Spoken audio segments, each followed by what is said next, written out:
Welcome, happy Thursday, Patriot Radio News Hour. One more day till Friday. I'm Joe Jaquin, CEO of the Patriot Trading Group, the physical delivery of wealth insurance. Gold and silver, legal, lawful, constitutional tender. And if Alan Greenspan is to be believed, boy, he had some interesting things to say this morning. Right as Jay Powell, this is day 2, so I guess they had to take a day off. So this is his second and last day he's testifying. I want to say it's the Housing, Banking, Urban something committee that he's testifying in front of. We'll keep you up to speed on that. The website at allamericangold.com, all the social media sites, all the right. As far as I know, we haven't been kicked out. Yeah, that's how it is anymore now, right? You got to be worried about being banned on social media because you may actually tell the truth once in a while. Our toll-free number, 800-951-0592. Boy, where to begin? Well, Colorado, March the 10th, 11 to 2, the meet and greet. I'm going to feed you. You can do business, buying, selling, trading, whatever you want to do while we're there. I want to see everybody there. No mountain hermits. Get out, come down, say hello, put a name and a face together. Wendy's going to be there with me. Sharon and Michael are going to be there. It's going to be a lot of fun. 11 to 2 on March the 10th. We're opening an office right inside the studios there at KHNC, the mothership. We're going to add a second show. That'll come after the open house. We'll have a second show coming up. You know what I really want to see? All of you that have been listening to the Patriot Radio News Hour for years, but you've been buying local. It's okay. You know, I don't like it, right? You should always put it back where you found it. I want to see you guys, especially you guys, to come in. Let's meet each other. Let's talk about it. Let's start doing business together because now you won't have the excuse. You put it back where you found it. We've been big believers in that. You know, one of the things that I always loved about our people in Colorado, no offense, Phoenix, you're great, but, you know, we're here. Right? So it's a little easier. But in Colorado for over 20 years, you guys have been supporting us as in KHNC and the Patriot Trading Group together. And now we're going to make it even easier. So all of you, and I know there's so many of you. I'll be honest, I didn't know there was this many. As we were gearing up towards expansion and adding an office up there in Colorado, I've been just overwhelmed by the amount of phone calls of people that have said, Joe, I've been listening to you for years, man. You know, some of them were going back to, you know, obviously with Eric, but some even called and said, hey, I was listening when Robbie was around. I mean, that far back. I mean, Robbie, that was like the 90s. Come out. March the 10th, 11 to 2 at KHNC, 2 South Parish Avenue is the address right there in downtown Johnstown. And say hello and let's get to know each other. I think it's going to be great. That way you can put it back where you found it. You know, we're just so much more than a company that sells gold and silver. Think about it, really, when you think about it. Right? You get entertained, right? You get this show, the website, and all the information and all the things and all the education that we try to provide. I mean, it's more than just how much did this cost. Even though, you know, as you know, we're right there. But putting it back where you found it, I hope you come. I want to see all of you out there, and let's just have a great time on March the 10th up there in Colorado. And, boy, it's getting close. I mean, it's the first day of March. I mean, February, man, just like that. Of course, you know, there's a few less days. But February has flown by. We did get new car sales today. We got jobless claims today. Jobless claims, the lowest level since 1969, and it really doesn't matter because most of the new jobs, you're not allowed to file for jobless benefits. So, and we talked about that last week, but now it's gotten even lower. We're down to 1969 levels. And of course, that just creates confusion because they don't want to admit that the models that they created, that they told us were the gospel. This is the financial gospel, and we just can't understand why it's not working. And that happens because really smart people, and I've always said this, and I only said it because I only know a couple really smart people. And I do believe the reason why I only know a couple really smart people is because really smart people have to hang out with really smart people. Because the people that aren't really that smart get annoyed. Because they don't have any common sense. And so the smartest person that I know, and when I mean smart, I'm not talking about, hey, listen, I can talk financially with anybody. I would have no problem going toe-to-toe with Jay Powell, the new Federal Reserve chief. But that's because I do a lot of research of that. But I'm talking smart. Right? People that read the dictionary for fun. Right? One of my brothers, by the way, I have 3 brothers. I'm now 2 out of 3 of my brothers are now customers. I finally got the smartest of all of my family members. Went in. Matter of fact, he made a purchase just the other day. And he's the smartest kid I know, and he's got no common sense. Patriot Radio News Hour. We'll bring you up to speed when we get back. 800-951-0592. That is our toll-free number. I'm really excited. I'm looking forward to heading up to the Front Range and seeing everybody. And I really mean it. I do. I want to see, if you've never bought from us, ever, but you've listened to the show, come and say hello. Become part of the family. I think you're going to enjoy it. I think it's going to be a lot of fun, and I hope to see everybody up there on March 10th talking about what's happening today. So Jay Powell's testifying in front of Congress for the second day. I guess they took a day. I don't know what happened yesterday. He had to take a time out, regroup. Tuesday, he scared everybody about inflation, apparently. I didn't hear that.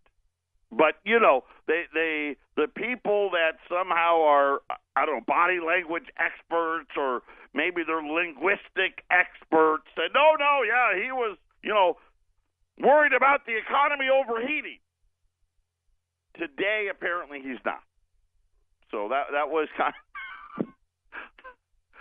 And again, it's all made for TV, and of course, gold's down today. It was down Tuesday too. Remember saying that anytime this happens, we know it with the Federal Reserve. It's all deliberate and on purpose. It really doesn't matter what they say. I actually think it's just created a great opportunity. Gold and silver both, I think, are at the bottoms again. Gold's 1306, 1307. Silver actually is back almost to 13 and a quarter, but or 16 and a quarter. Got down real close to about 16.10 or so, which has kind of been the lows there. Just another way to buy for less. Why not? Really, especially when you really listen to what Jay Powell is saying. So I was listening for a good about 45 minutes. Then I had to get on and do the show. He's a little more plain spoken than the predecessor. I mean, Alan Greenspan, no one ever knew what he said. It's funny, now that he is no longer the Fed chief, you can understand everything he says very perfectly. Right? Bernanke and Yellen were evasive at best. Jay Powell's a little more direct. I think he's trying not to be, which I hope he doesn't. I hope he stays being, tell the truth. I mean, life would be so much easier if people just told the truth and if we just used a little common sense. I was thinking about all of the, you heard the announcements out of Dick's, who, by the way, what was funny about they're no longer selling the assault machine guns, whatever you want to call them, assault weapons. Dick's hasn't sold those for like 6 or 7 years. But they wanted to make an announcement to, I guess make some political statement. Walmart now says, hey, we're not going to sell handguns or guns to people under the age of 21. And, you can't drink unless you're 21. But yet you can go to war and do these things. And we've had those. You know what's funny? Why? If that's the case, let's just, for 1 second, not that I believe it is, but let's go with it, that the reason why the 21 thing that they're doing, I don't know what that's supposed to do, but let's just say, hey, there's a reason for it, right? You're not really a grown-up now until you're 21. Well, it could be if you're 26 for Obamacare, but why would we then allow all of our youth to rack up record-breaking amounts of debt starting when they're 17 and 18 years old, not really understanding what the long-term ramifications of that debt is, especially when, hey, listen, you don't even have to pay it back. You can borrow it now, but pay it back later. I don't hear anybody talking about that. Listen, and obviously what happened at the school in Florida, and all of them, they're tragedies. 99.99% of them, at least the way I see it, and of course, listen, I don't know everything about it. This shouldn't have happened, especially this last one. I mean, how many more times did they have to call the police on this kid, right? And the FBI, right? It's ridiculous. But think about it for a second. We let all of these kids, I'm thinking about my oldest son. He starts college here next August. Right? And they would throw thousands, tens of thousands of dollars at him. By the time he was done, right, he could easily rack up $100,000 plus, no problem, without really understanding anything about being a real adult. It's amazing. Of course, here's the difference, right? The bankers make a lot of money on that, and this is their big thing of I guess the new economy. Everyone's got to go to college. That's another thing. All these companies that are hiring or allegedly hiring, and we need a college degree for jobs that don't need anything more than common sense. It's ridiculous. It's just, if we're going to do that, then we really need to relook at what this country really is about and allowing for all of this. And the only reason why I bring it up is one person on the committee today that was asking questions to Jay Powell asked about student loan debt. And he gave some figures. The official number is 11% are in default. He goes, everybody knows, and this was a Federal Reserve's own, because they give forbearance to people that, hey, you're supposed to pay, but we're going to let you not pay for X amount of years. The real number's already at 22%, and the Federal Reserve said by 2023 it's going to be at 40%, and of course by that time the student loan bubble is going to be $3 trillion. And Jay Powell, and they were talking about what to do about it, and the guy's question. They didn't question the lunacy of loaning that type of money to kids that really, let's face it, especially today, we are in the coddling babying of our kids. They're not adults. And it's our own fault. But they're not. They don't know how to handle money. They just go to mom and dad for everything and whatnot and so forth. His question was, do you see this affecting the ability for people to buy homes? That was really his question. And, of course, Jay Powell was like, absolutely, yes, it's a problem. And then he went on to say, what I don't understand was why we don't allow these people to be able to file bankruptcy on their student debt and not have to pay it anymore. He goes, and then he said, but that's a policy issue. That's really not my department.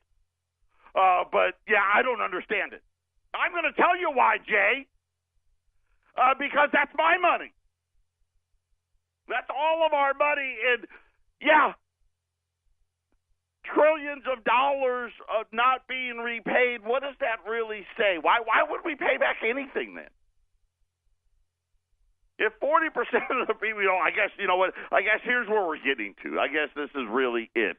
We're getting up to, and I've heard Trump mention, they're getting ready to do it. And it's not going to happen this year or next year, but sometime in the 2020s. I guess this will be one of my Eric predictions. We're going to allow everybody to stop paying on their student loans. Why not? Well, I feel sorry for the people that are paying, right? I mean, and I was listening clear as the day. Jay Powell couldn't understand why it is we just don't allow them not to pay. Because you know why, Jay? I'm going to make it real simple why. Because once we allow some people not to pay, then nobody pays. And remember, we don't count that on the debt. I want you to know that.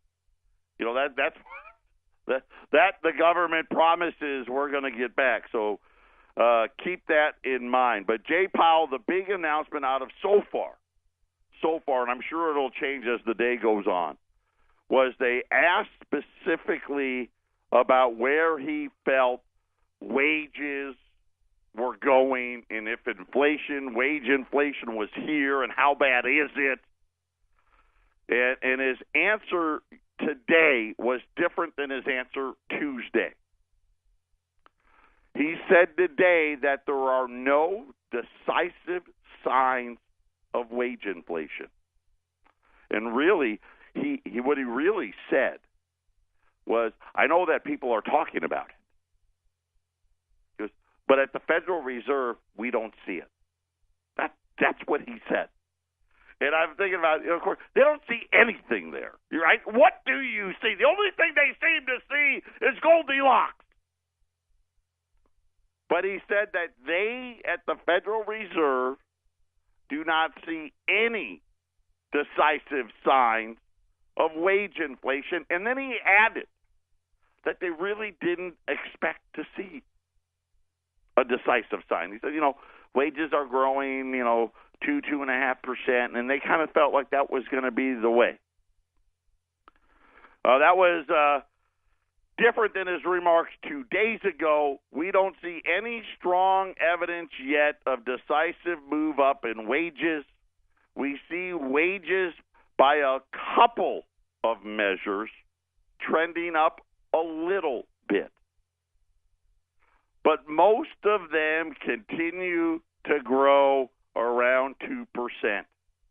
Nothing is suggesting to me that wage inflation is at a point of accelerating. So, according to, it's not even going up. I guess that kind of fits what I've been saying, which is, they kind of really made this whole thing a lot bigger than what it really was. I would expect that some continued strengthening in the labor market can take place without causing inflation. So back to the Phillips curve. They can't help it. Listen, they're textbook people. And again, the Phillips curve is fine. If hiring was like it used to, look at the jobless claims. The lowest today since 1969. Heck, we may get under 200,000 claims. As a matter of fact, I'll tell you this, we will get there eventually because nobody really hires people the way they used to anymore. Most jobs are now some form of contract. Those jobs aren't allowed to file for jobless claims. Those jobs are also twice as likely. That's where you fire first. And you don't even fire. You just say, we don't need you this week. And this is why there's all this slack in the. They say the unemployment rate 4.1%, but is it? It's not the 4.1% of 1969. I can tell you that.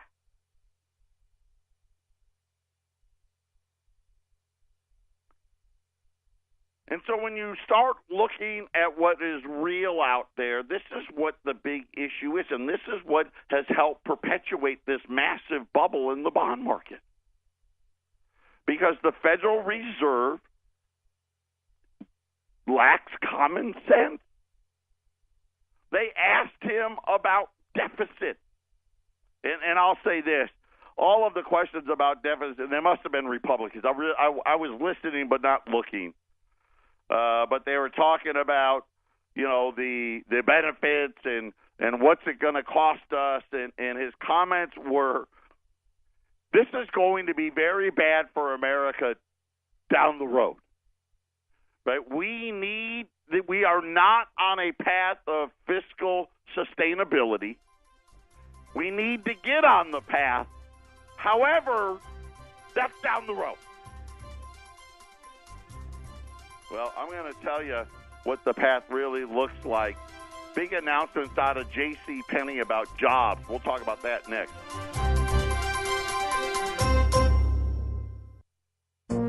This is the Phyllis Schlafly Report, a daily broadcast from Phyllis Schlafly Eagles. And we're upholding the legacy of Phyllis Schlafly, grassroots activist, author of 27 books, and articulate voice for traditional values for more than 70 years. Now, here's the president of Phyllis Schlafly Eagles, Ed Martin.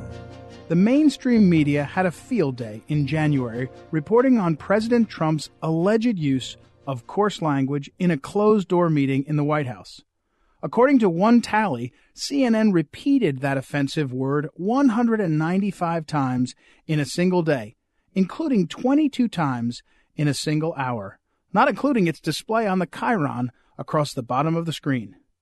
The initial report was denied by the president, and his denial was corroborated by 2 U.S. senators and a cabinet secretary who, unlike the media, were present in the meeting. But all the fuss over coarse language reinforced the point that Trump was making, that we should be much more selective about the immigrants and others that we allow to enter the United States. Whether or not Trump used a bad word to describe impoverished countries, which have been plagued by political systems that do not reward hard work, Trump is right that most of the people living there are not prepared to immigrate here without imposing a burden on Americans. Most of the people in the rest of the world just don't have the skills to support themselves in our high-tech society. Too many Americans have been misled by the sentimental myth that our immigration policy is, or should be, based on a poem that includes the lines, "Give me your tired, your poor, the wretched refuse of your teeming shore." In fact, that poem does not reflect the purpose of the Statue of Liberty, and it was only hung in the Visitors' Lounge many years after the statue was erected and dedicated. In 1883, when Emma Lazarus wrote her famous poem, America could accommodate millions of poor immigrants willing and able to work at low wages. But that's simply not true anymore. Such jobs are disappearing fast in our economy, and we've built a vast safety net so that our own low-skilled citizens can live in dignity without working. The reality is that unchecked immigration from third-world countries is unfair and harmful, not only to American citizens, but also to immigrants seeking a better life. This has been the Phyllis Schlafly Report from Phyllis Schlafly Eagles. Illegal immigration burdens our schools and social services and opens doors to criminals and terrorists. Outdated visa programs divert jobs from Americans. PhyllisSchlafly.com chronicles these outrageous unfair practices and provides answers. Go online to PhyllisSchlafly.com. Thanks for listening, and join us next time for the Phyllis Schlafly Report. Welcome back, 800-951-0592. And here's Jay. I'll give you a little more common sense. Here's why there's no wage inflation. And I think he's right. I do on that part. I actually agree with Jay Powell that, there's not going to be this there's inflation. Trust me, it's everywhere. just not where they want it to be. J.C. Penney is turning to a well-worn playbook to improve customer service. According to reports, the department store, in order to improve customer service, is going to convert full-time employees to part-time employees and then hire more part-time employees. Yes, we figured it out. I was asking Arlene during the break. I'm like, you know that movie, The Officer and Gentleman, with Richard Gere, right? And his buddy there was going to try to get his job back. I think it was at Montgomery Ward's, but I asked Arlene, she couldn't remember, and I was still too young then to remember, but kind of like the same thing here. Yeah, no full-time employees at J.C. Penney's anymore. In order to allow them to, quote-unquote, flood the floor with employees, see? Starting March 11th. Now, I don't shop at Penney's, but maybe some of you that do, and I mean, people do. Maybe shoot me an email. Let me know if this happens. You're going to find more associates in the stores over the weekend. Many full-time employees will be cut to 25 hours a week, down from the average of 35. Of course, 25, now they don't even have to pay you insurance. Wow. I don't know if they're going to do it or not, but by law, they wouldn't even have to do it. We are steering away from having any full-time associates, according to an insider at J.C. Penney's. They used one New York area store that now has only 4 full-time employees. Wow. J.C. Penney steadily has been cutting back the hours of its sales staff over the past couple of years, and now they're giving up completely on full-time employees. They said that stores will need to hire around 10 to 15 part-timers, but payroll at the store will not increase. Now, that's the best part. Hey, listen, we're only going to pay the same amount. We're not going to spend any more money on payroll, but what we are going to do is have a whole lot of people just working part-time. Welcome to a new marriage. Now, so you can go to Penney's, right, get your 4 hours in, then you get in your car and you put your Uber sign in the window, and you start driving for them, and then you go, when you're done doing that, you can pick up a shift at McDonald's, and we can talk about what a great economy we've got. I mean, it's amazing. It's fascinating, and nobody wants to they just don't want to talk about it. They want to pretend it's not happening. The unemployment rate, 4.1%. Jobless claims are the lowest since 1969. How's that possible? Oh, and by the way, Jay Powell today, actually, I can see unemployment rate going even lower without any inflation. Of course we can, because you know why? He knows. He may not want to say it. I don't believe for 1 second that the Federal Reserve doesn't know the reason. They just don't want to say it. Well, the real reason is what corporate America is really doing. But what they're really doing is if they need somebody that they can get on a contract, they'll do that. But why? I get it. You know, you think about all of these jobs, from realtors to insurance agents to, I don't even know, even the guys that are, you know what, these financial planners out there that work for these big companies, right? They're not employees. They're 1099 guys. They're like little small business owners.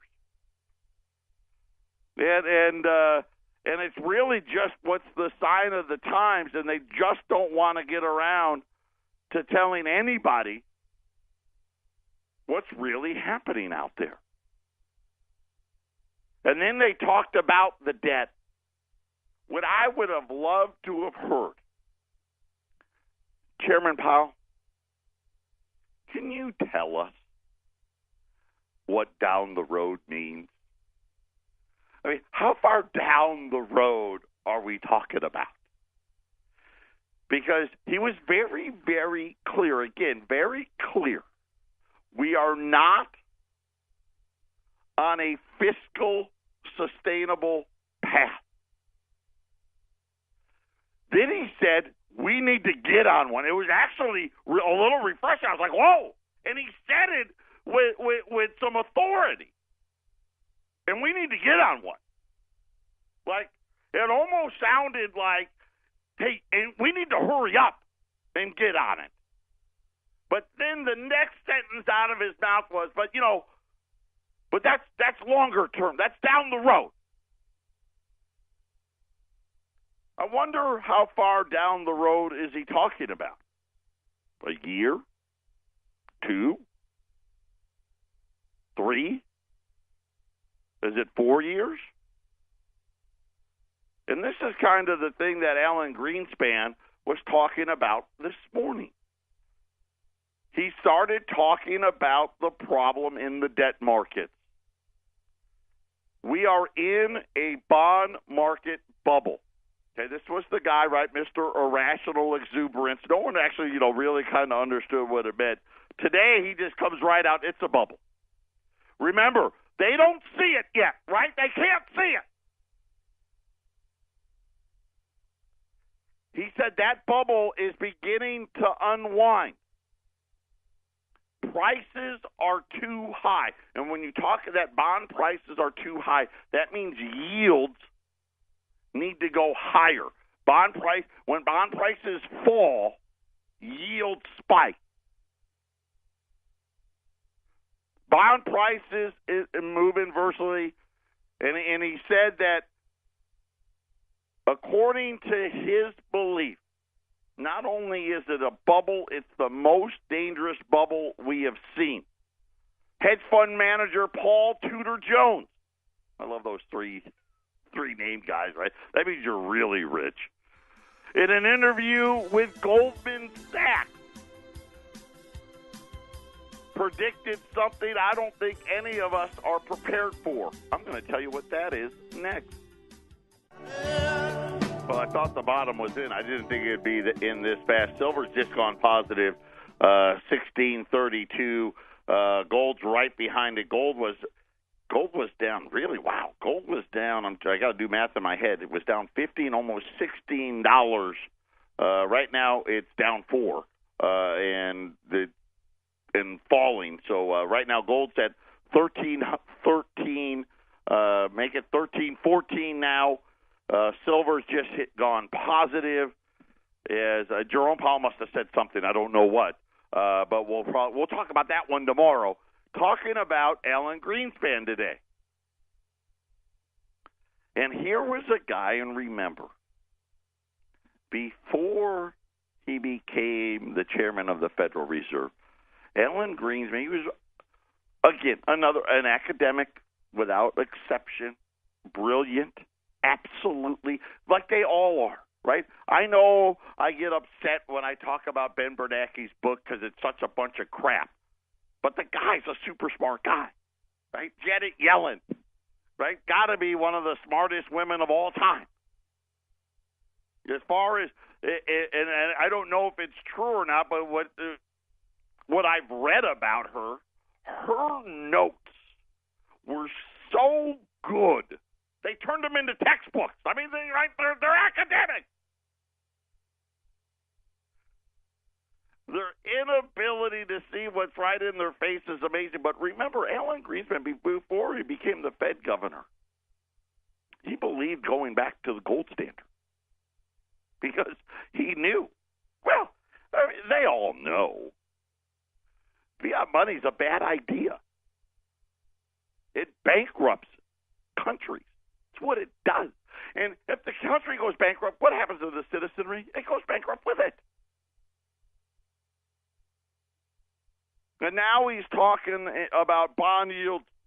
John Tudor Jones saying there's going to be a massive surge in yields. Bill Gross, the bear market in bonds has begun. Alan Greenspan just said, I'll just tell you, as real long-term interest rates rise, stock prices fall. It's pretty simple, right? The bubble, the stocks didn't create the bubble. The bubble was in the bond market. It caused the stock market bubble, and they're both going to correct. He said the last few weeks, the markets are responding to the tax cuts. He said his long-term view is rather dismal due to what he called gradual encroachment of entitlement spending on gross domestic savings. Now, I'm going to tell you right now, Alan, that ship don't fly with me. Well, I guess ships don't fly, they sail. That dog don't hunt. You promised that you were fixing this problem, right? Back in the 1980s, right before you fixed this problem and then became the new Fed governor or Fed chief of the United States. Now, granted, I don't want to pile on here because in the original bill, most people don't know this. This is going back, Ronald Reagan. I want to say it actually got passed. I want to say it was 1983. Don't quote me on that, but it was 82, 83, something like that. In the original language that Greenspan supported, there was supposed to be the lockbox, if you will. The original language was Congress was not going to be allowed to spend the money. See, but Congress knew that the deficits were going to start blowing up, and they wanted to hide how bad the problem was, so they spent the money. And now, according to Alan Greenspan, now we're really in trouble. Because the entitlements, they've already started, but they really get ugly now. These next 10 years, entitlements get really ugly. And we're running record deficit. We're going to break records. 2019, we will break the all-time record for most amount of debt in a single year.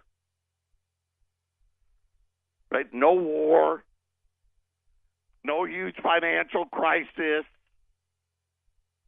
right? No housing. Well, I hope not. No housing crisis. Well, there's not enough houses now to have a housing crisis. Just ask the realtors; they'll tell you. And everybody's now really just trying to pretend that it's not happening. And you can do the same. You can pretend.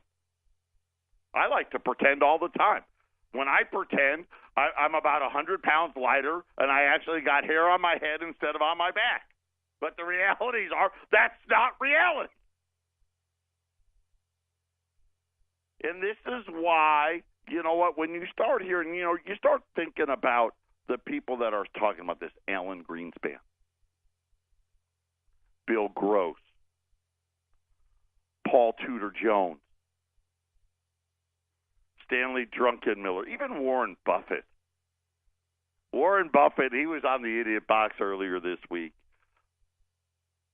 Long-term investors need to be in the stock market over the bond market because the bond market's going to be in big trouble. Which, in other words, what Warren Buffett is saying, hey, these yields are going to go way higher, which means bond prices fall, which means you don't want to be in them. And you start to realize, okay, we're at the crossroads here. Right? They still want to believe Goldilocks is alive and well. I'm telling you, Goldilocks has died. Of course, Goldilocks is a fairy tale. And it's the same fairy tale the Federal Reserve's been trying to pull over our eyes for 100 years And guess what? It's starting to come to an end. Patriot Radio News Hour, final segment coming up.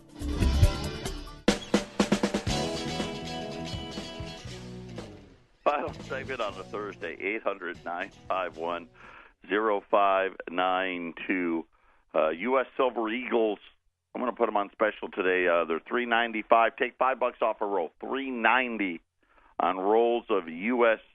Silver Eagles today at 800-951-0592. Still over 80 ounces. Almost, if you actually round up, it's 81 ounces of silver to buy an ounce of gold. There's a great article. I don't know if it's great or not, but an article up on our website today by one measure of the gold to silver ratio. They're saying silver is 78% undervalued. You know my metrics. I think silver's about 25% undervalued, but somewhere between 25 and 78% undervalued. Put some away at 800-951-0592. I will say that Bill Miller, I think he's a guy you don't know, but he's one of the billionaire investor guys. He had a great quote today. Bubbles are necessary to bring capital into the market. So then they can take it all away from you. Yeah, bubbles are necessary. That's right. That makes sense. Right. How do you get capital going? Let's create a bubble. And that's exactly what they did. Unfortunately, the smartest guys in the room, unfortunately, mostly lack common sense. And the guys that have common sense say, yeah, that bubble's, well, most of them, and me included, that bubble, it's already popped. It's already happened. We don't know it yet because it's just a little leak right now. But when you start looking at what the new trajectory of the national debt is, there's only one way for it to go. And the realities are, it's 40-plus years. We went essentially from, the Paul Volcker Federal Reserve of the early 1980s up until, really up until last year. We lived in an era where they kept lowering the price of debt. And this huge, massive bubble is formed, and we've gorged ourselves on it because that's what they wanted. They love that that we're going to run these massive deficits because that's how they get growth. But now the bigger the deficits, right, the more you add on, the less you get. And I think we're kind of at this point here where from here on out, the more we add on, the worse it gets. And if that's true, you're definitely going to want to be in the market. Use some common sense today. U.S. Silver Eagles, $3.90. And not just because, you know what, we just, tested this bottom again right near $16. That's been the bottom here. It bounced off of it. The gold to silver ratio, the fact that the hedge funds, right, they had went all net long to drive the price down over the last week and a half. Now what they normally do, now they're going to go back in, drive it back up. They love to do it. Catch the bottom here, $3.90 a roll at 800-951-0592. Patriot Radio News Hour. One more day. Tomorrow's Friday. Everyone take care. Enjoy the rest of the day.